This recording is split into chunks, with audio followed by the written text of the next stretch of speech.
अस्सलाम वालेकुम गाइस, कैसे हैं आप सब। I hope you all must be doing very well. So I am extremely sorry for the background. Actually मेरे पास कोई बैकग्राउंड नहीं है और जहाँ पर मैं बैकग्राउंड के लिए मेरा मोबाइल सेट करके रखा करती थी वो ये घर था और ये घर अभी टूट चुका है, इसीलिए यहाँ पर आपको बैकग्राउंड में ऐसा दिखने मिल रहा होगा।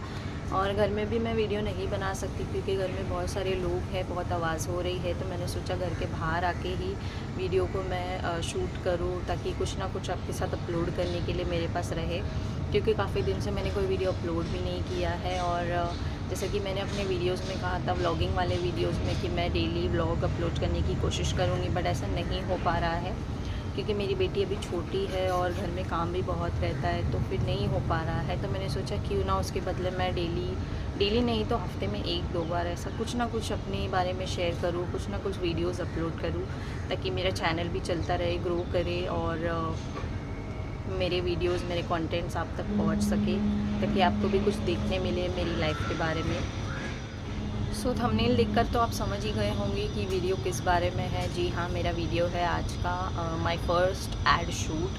तो मेरा फर्स्ट एड शूट एक्सपीरियंस कैसा था मैं वो आपके साथ शेयर करूँगी। और अगर आप भी ट्राई करना चाहते हैं एडवर्टीज़मेंट में या सीरियल्स या मूवीज़ में, तो आप कैसे अप्लाई कर सकते हैं और मैं कहाँ पर गई थी, क्या लोकेशन था, मुझे कितने पैसे मिले, किसने मुझे गाइड किया, वो सारी चीज़ें आज इस वीडियो में आपको देखने मिलेगी। तो वीडियो को लास्ट तक ज़रूर देखिए, बिल्कुल स्किप मत कीजिए ताकि आपको हर एक चीज़ इन्फॉर्मेटिव लगे और आपको हर एक चीज़ डिटेल में पता चले। तो बिना टाइम वेस्ट किए वीडियो को स्टार्ट करते हैं। तो सबसे पहले मैं बताना चाहूँगी कि ये कौन से साल की बात है। मैं बहुत छोटी थी, मतलब मैं 7th स्टैंडर्ड में थी, उस टाइम की बात है ये। उसके बाद तो मैंने कोई भी शूटिंग नहीं की है, वही मेरा पहला और आखिरी ऐड था। और वो एक एडवर्टाइजमेंट था जो कि थिएटर्स में आता था और मतलब टीवी वगैरह पे नहीं आया वो ऐड कभी भी। थिएटर्स में जो ऐड आते हैं बीच बीच में, मूवी के बीच में आप देखे होंगे, या मूवी स्टार्ट होने के पहले जो एडवर्टीज़मेंट आते हैं, वही ऐड शूट मैंने किया था। और जब मैं बहुत छोटी थी, 7th स्टैंडर्ड में थी, कुछ 12-13 साल की थी आई गेस, तो तभी की बात है। और ये मुझे कैसे मिला, मतलब मैं शूटिंग में पहुंची कैसे। एक्चुअली हमारे बिल्डिंग में एक राइटर मैडम और डायरेक्टर सर रहते थे, तो अक्सर हम उन्हें देखा करते थे, वो आते जाते रहते थे, हम उन्हें वेव करते थे, हाय बाय करते थे। बहुत अच्छे, बहुत डाउन टू अर्थ थे, मतलब बिल्कुल उनके अंदर बोलते हैं ना घमंड एटीट्यूड कुछ भी नहीं था, बहुत अच्छे थे। तो एक दिन ऐसा हुआ कि उनके घर पे इंडियन आइडल में वो सर आते, I don't know his name, मैं उनकी पिक्चर यहाँ लगा दूँगी। तो वो सर भी आते जाते रहते थे हमारी बिल्डिंग में। सो ऐसा हुआ कि उस दिन हमने, मतलब मम्मी और मेरी चाची, हम सब जॉइंट फैमिली में तब रहा करते थे। तो मम्मी और चाची ने रिकॉग्नाइज़ किया कि तो ये तो वो सर है जो इंडियन आइडल में आते हैं। तब हम तो बच्चे थे, इतना टीवी वगैरह में कुछ मतलब इंटरेस्ट नहीं था, देखते नहीं थे ज़्यादा टीवी, तो हमको तो ज़्यादा नॉलेज नहीं थी इस बारे में। फिर भी उसके बाद हमने क्या किया, आगे हमारी जर्नी कैसे बढ़ी। तो एक दिन क्या हुआ, राइटर मैडम ने क्या किया, अपनी जो मेड थी वो हमारी फैमिली मेम्बर्स से अच्छे से उनकी बातचीत थी, अच्छे से वो आते जाते रहते थे हमारे घर पे। तो उनकी मेड की हमारी फैमिली से बहुत अच्छी बॉन्डिंग थी। वो हमेशा मतलब मेरी दादी से, मेरी मम्मी से, चाचियों से, सबसे अच्छे से बात करते थे, आया जाया करते थे। तो फ्रेंडशिप हो गई थी क्योंकि वो बहुत सालों से वहाँ काम करते थे और हम भी वही बिल्डिंग में रहते थे। तो एक दिन ऐसा हुआ अचानक से कि वो मेड आंटी हमारे घर पर आ गई और कहने लगी कि तुम्हारी मम्मी कहाँ है। एंड मुझे लगा नॉर्मल काम होगा क्योंकि हमेशा बातचीत करते हैं। तो मम्मी अंदर थे, तो मैंने मम्मी को बुलाया। तो मेड आंटी ने कहा कि आपको है ना मैम बुला रहे हैं, राइटर मैडम बुला रहे हैं। एक्चुअली उनका नाम अमवीटा कौर करके कुछ था, I don't know her name, अभी मुझे याद नहीं आ रहा है, बट अमवीटा कौर ही है शायद। और अगर आपने वो मूवी देखी होगी, बचना है हसीनों और मकड़ी, ऐसी सारी पिक्चर्स के गाने और डायलॉग्स सब वगैरह वो ही लिखते थे। तो उन्होंने उसकी वीडियो सीडी भी मुझे दी थी और कहा था कि ये सारे गाने और मूवी के डायलॉग्स मैंने ही लिखे हैं। तो मैंने मूवी भी देखी थी, अच्छी थी और गाने बहुत अच्छे हैं, आज भी लोग सुनते हैं वो गाने, बहुत फेमस है वो गाने। तो मम्मी ने कहा कि क्या हुआ, क्या बात है। तो आफ्टरनून का टाइम था, तो आंटी ने कहा कि मैडम आपको बुला रहे हैं, कुछ काम है। मम्मी बोली पता नहीं बच्चों ने क्या कर दिया, कुछ मस्ती वगैरह तो नहीं कर दी। मतलब वो बड़े लोग थे उस टाइम पे, बहुत, हम मिडिल क्लास फैमिली से बिलोंग करते थे। तो ऐसा था, मम्मी ने कहा कि ठीक है मैं आती हूँ चलिए। तो दादी से पूछ के मम्मी चले गए और आंटी ने कहा कि आपकी बेटी को भी लेकर आइएगा। तो I was really very nervous कि पता नहीं क्या हो गया है, बच्चे थे हम उस टाइम, तो कुछ गलती हो गई क्या, ऐसा ऐसा मतलब थिंकिंग थी। तो ऐसा कुछ नहीं था। और जैसे ही हम उनके घर में पहुँचे, और घर तो देखने लायक था, वो 4th फ्लोर पर रहते थे। घर तो किसी फ़िल्म स्टार के घर से कम नहीं था। मतलब मैं झूठ नहीं बोल रही, मतलब लिटरली इतना प्यारा घर था। उन्होंने इंटीरियर वगैरह इतना अच्छा करवाया हुआ था। तो मैं पहली बार जब गई उनके घर पर, I was really very shocked कि मतलब ऐसे भी घर होते, क्योंकि उस टाइम पे हमारा कहीं आना जाना नहीं था। हम बस स्कूल से, ट्यूशन से घर पे ही रहते थे, ऐसा था। तो इतना प्यारा घर देख के मुझे अच्छा फ़ील हुआ मतलब। तो उसके बाद फिर हम बैठे, मैडम अंदर थे, तो उनकी मेड ने हमें कोल्ड ड्रिंक वगैरह ला कर दिए। थोड़ी देर के बाद मैडम आए और मैडम ने कहा कि आपकी ये जो लड़की है, थोड़ा बहुत मम्मी से बातचीत की पहले, कैसे है क्या है, एंड मुझे भी कहा कैसे हो बेटा, ये वो करके। उसके बाद उन्होंने कहा कि ये आपकी बेटी है ना? तो मम्मी ने कहा जी हाँ। तो बोले कि मेरे पास है ना एक एड शूट आया है, तो उसके लिए इसी एज की और अच्छी सी लड़की चाहिए। तो मैंने सोचा है कि आपकी बेटी के लिए मैं बात चलाऊँ आगे। तो आप क्या कहना चाहेंगे इस बारे में? मम्मी ने कहा कि बहुत अच्छी बात है, मतलब पहली बार ऐसा था कि किसी एड शूट में मतलब फैमिली का कोई मेंबर जाने वाला है। तो मम्मी वाज लाइक ठीक है, मेरी तरफ से तो हाँ है, but head of the family मेरी दादी थे, तो उनसे भी परमिशन लेना बहुत ज़रूरी था। तो मैडम ने कहा ठीक है, अगर आप हाँ बोलते हो तो मैं एड्रेस और सारी डिटेल्स मैं आपको बता दूँगी आगे। तो मम्मी ने कहा ठीक है। तो उसके बाद हम घर पर आए और दादी से और मेरे डैडी से जब पूछे, तो डैडी वाज लाइक चलेगा, लेकिन कोई जाना चाहिए इसके साथ, she is very small now, वो अकेली नहीं ट्रैवल कर सकती। तो डैडी को भी काम पे जाना था, तो वो तो नहीं आ पाए। उसके बाद मेरी चाची मेरे साथ आए थे, और दादी का रिएक्शन तो मैं देखते ही रह गई। मतलब दादी वाज लाइक बहुत अच्छी बात है, पहली बार किसी हमारे बच्चे को घर में से मतलब ये अपॉर्चुनिटी मिल रही है कि वो किसी ऐड में जाए। हो सकता है इसके बाद आगे भी बहुत सारी चीज़ें इसको लाइफ में करने मिले। सो आई वाज लाइक मैं जा रही हूँ बस। और नेक्स्ट डे मुझे जाना था वहाँ पर। तो मैडम आंटी को हमने कह दिया कि हम रेडी हैं, आ रहे हैं करके। तो उन्होंने एड्रेस वगैरह सब बता दिया। तो हम, मेरी चाची और मैं सुबह कितने बजे, 5 बजे ही उठ गए थे। एक्साइटमेंट में तो पूरी रात मुझे नींद ही नहीं आई। और कमालिस्तान फिल्म स्टूडियो गोरेगांव में है, वहाँ पर हम गए थे। और वहाँ पर पता है आपको, वो सीरियल आता था उतरन, उसकी भी शूटिंग है। वो बहुत बड़ा है, अंदर से बहुत सारे सीरियल्स में वहाँ के बंगलोज लेते हैं, और फेक जो रेलवे स्टेशन होता है, वो सारी चीज़ें भी वहाँ पर देखने मिली थी मुझे।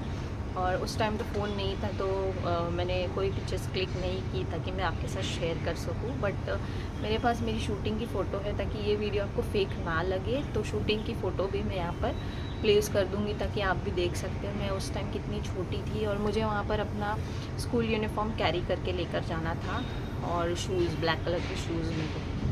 तो मेरी चाची और मैं सुबह ही चले गए। 7 बजे हम वहाँ पर पहुँच गए थे। हमें लगा जल्दी जल्दी शूटिंग चालू हो जाएगी, सुबह हम लेट ना हो जाए बोल के हम 7 बजे निकल गए। 7 बजे मतलब 7 बजे हम वहाँ पहुँच गए। बट ऐसा हुआ वहाँ पर शूटिंग, आप यकीन नहीं करेंगे, 11 बजे को शूटिंग चालू हुई। इतनी देर हम बस वहाँ पर बैठे रहे, कुछ भी नहीं करने के लिए था। हम बहुत बोर भी हो चुके थे। और उसके बाद 11 बजे जब शूटिंग स्टार्ट होने आई, क्योंकि डायरेक्टर और वो सारे लोग आने में थोड़ा टाइम लगता है, तो हमने सोचा पहला शूट है तो बिल्कुल भी अपना इम्प्रेशन ख़राब नहीं करना है, लेट नहीं पहुंचना है बोल के हम 7 बजे वहाँ पहुँच गए। उसके बाद पहुँचने के बाद वहाँ पर थोड़ा बहुत हम अंदर एक्सप्लोर कर रहे थे। नाश्ता वगैरह भी फ्री था वहाँ पर, हम नाश्ता कर गए थे घर से, बट फिर भी थोड़ा बहुत उन्होंने कहा खा लीजिए क्योंकि शूटिंग स्टार्ट होने वाली है। और कॉस्ट्यूम वगैरह पहन लिया मैंने नाश्ता करने के बाद। अपने स्कूल का यूनिफॉर्म था और पोनी टेल हाई उन्होंने बोला था बांध लेना और शूज़ पहन लेना है। बस मुझे क्या करना था, मेरी एक मम्मी डैडी बने थे शूटिंग में, फेक जो रहते हैं, तो बस मम्मी को और डैडी को बाय करना था मुझे। बट उस टेक को उन्होंने कम से कम 15 से 20 बार लिया। एक सीन को उन्होंने 15 से 20 बार लिया। मुझे ना कुछ डायलॉग बोलना था, ना कुछ भी, मतलब कुछ नहीं करना था, बस एक बाय करके जाना था जैसे मैं स्कूल के लिए जा रही हूँ ऐसा। और आप यकीन करेंगे उस बाय के लिए मुझे 3500 रुपीज़ मिले। तो आप सोच सकते हो पर डे सीरियल का वो लोग कितना पे करते हैं और एक्टर्स कितना लेते होंगे उनसे। उसके बाद दोपहर हो गई तो हम खाना वगैरह खाने के लिए चले गए। उन्होंने बोला कि अभी आप खाना खा लो, तो खाना वगैरह खाए और मुझे लगा और भी कुछ होगा, तो मैं मतलब मुझे ऐसा था मैं जा के पूछ रही थी सर कुछ और है क्या। बोले नहीं बेटा कुछ रहेगा तो बताएंगे। तो इतनी एक्साइटमेंट थी, मुझे ऐसा लगा कुछ और रोल है, कुछ और रोल है क्या। बट उस टाइम मुझे पैसे का बिल्कुल नहीं पता था कितने मिलने वाले हैं, क्या मिलने वाले हैं। मेरी दादी और मम्मी को पता था, बट मुझे इतना वो नहीं था, नॉलेज नहीं था। घर जाने के बाद नेक्स्ट डे कुछ मेरी पेमेंट मिली। तो शाम का टाइम हो गया और वहाँ पर बहुत सारी अलग अलग चीज़ों की शूटिंग चल रही थी।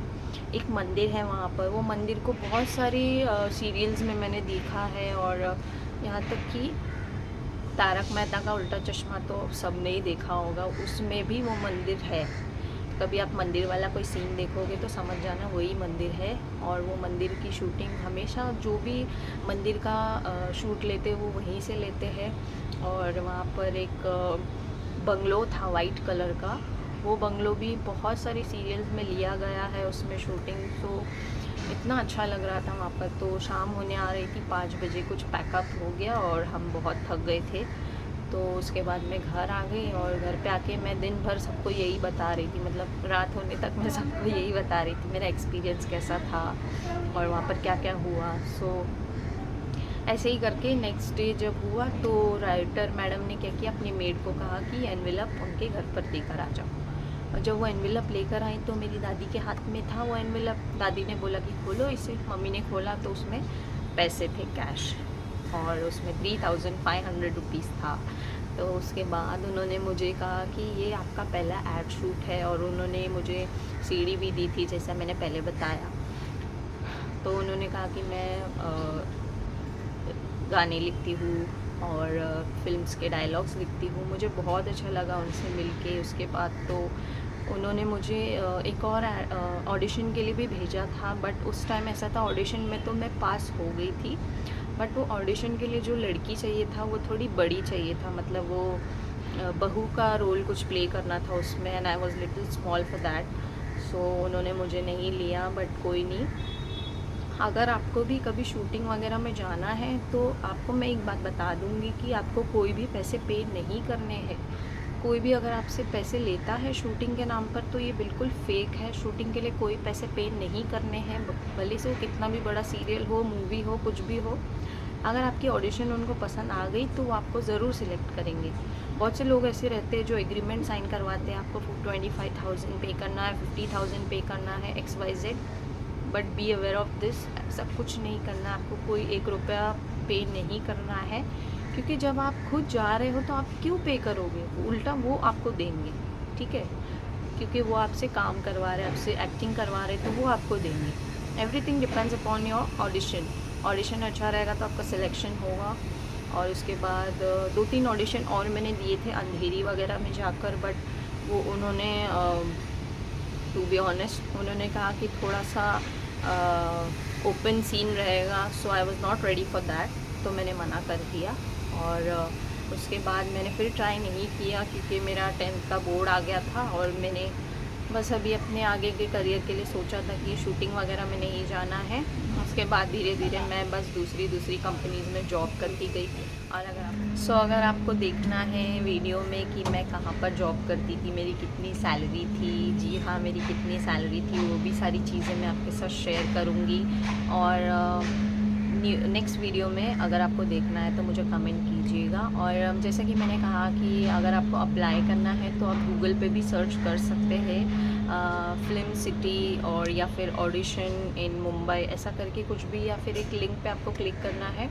वहाँ पर जाके आप नंबर दिया हुआ रहता है, आपको कॉल करके पता करना है कि कौन सी शूटिंग है।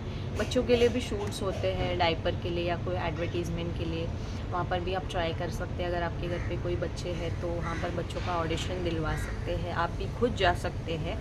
और बहुत से लोगों को ऐसा रहता है कि मुझे मूवी में जाना है और मुझे यहाँ पर सीरियल में जाना है XYZ, तो आप ऐसे ट्राई कर सकते हो गूगल पे सर्च करके। और वहाँ पर अगर आपसे कोई भी पैसे मांगेगा तो आपको पैसे पे नहीं करने हैं, क्योंकि मेरे साथ भी ऐसा हो चुका है। बहुत से लोगों ने पैसे डिमांड किए थे पर मैंने सीधा मना कर दिया, क्योंकि मुझे पता थी ये बात कि पैसे नहीं लगते हैं, उल्टा वो आपको पैसे देंगे अगर आपकी शूटिंग हो जाएगी तो। सो बी अवेयर ऑफ दिस। और हमारे घर के पास में एक लेडी रहती थी, वो वांटेड मूवी में भी उन्होंने काम किया है और बहुत सारी मूवीज़ में वो जाती थी, तो हमने एक बार उनसे भी अप्रोच किया था। मेरे एड शूट के पहले की बात है ये। अप्रोच किया था कि कोई शूटिंग में अगर इसको लेंगे तो होगा क्या, तो उन्होंने तो सीधा कहा था कि 50,000 लगेंगे। एक कार्ड होता है फिल्म सिटी का, वो बनाने के लिए 50,000 लगेंगे। तो उसके बाद तो हम उनके पास गए नहीं। जी हाँ, फिल्म सिटी का कार्ड बनता है और उसी के बेसिस पे आपको कोई भी सीरियल या मूवी में एंट्री मिलती है, बट उस कार्ड का रेट है 3 to 4,000 रुपीज़, उससे ज़्यादा नहीं रहता है। और आपको 50, 25 कुछ भी पे नहीं करना है। बहुत से फेक लोग हैं, तो आप ऐसे किसी पे भी ट्रस्ट करके अपने पैसे इन्वेस्ट मत कीजिए। बहुत सारे एग्रीमेंट्स भी वो साइन करवाते हैं, तो बिना पढ़े कोई भी एग्रीमेंट साइन मत कीजिएगा, ठीक है।